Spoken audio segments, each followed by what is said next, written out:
এই যে যমুনা নদীর ঢাল, এই ঢালে ইলিশ ধরা হয়। এখান থেকে ইলিশ ধরা হয়, সারা দেশে সরবরাহ করা হয়। দেখেন জাল দেখা যাচ্ছে, ওই যে সামনে জাল দেখা যাচ্ছে, বক বক দেখা যাচ্ছে। এই যে ইলিশ ধরা নৌকাগুলো সামনে আছে। ইলিশ ধরা নৌকা, ইলিশ ধরা নৌকাগুলো সামনে আছে দেখেন। আর এই যে জাল দেখা যাচ্ছে, কত সুন্দর জাল। এই জাল দিয়ে ইলিশ ধরে সারা বাংলাদেশে রপ্তানি করা হয়। সেই ইলিশ খাই আমরা। এই যমুনা নদীর ইলিশ কত সুস্বাদু আর কত সুন্দর, কত মানুষ খেয়ে থাকে, আমরাও খেয়ে থাকি।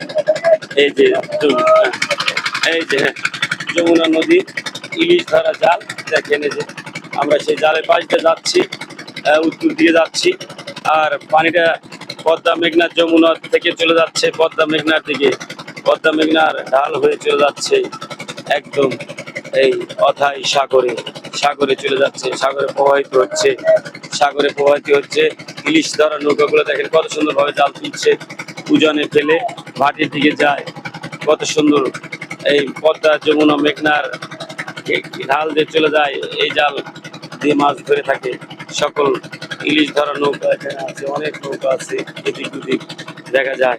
কত সুন্দর, এখন সূর্য লাল হয়ে আসতেছে পশ্চিম আকাশে। কত সুন্দর দেখেন সূর্যটা, লাল টকটকে সূর্য।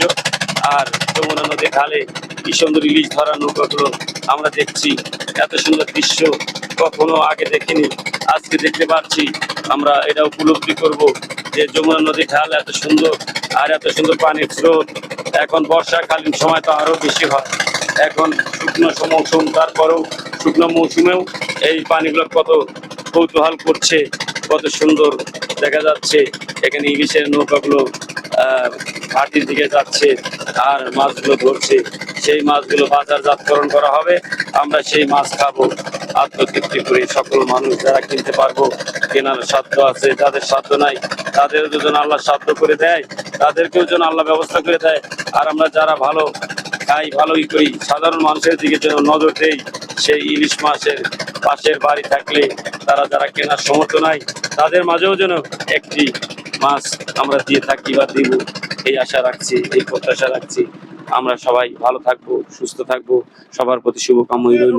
আসসালামু আলাইকুম ওয়া রাহমাতুল্লাহি ওয়া বারাকাতুহু।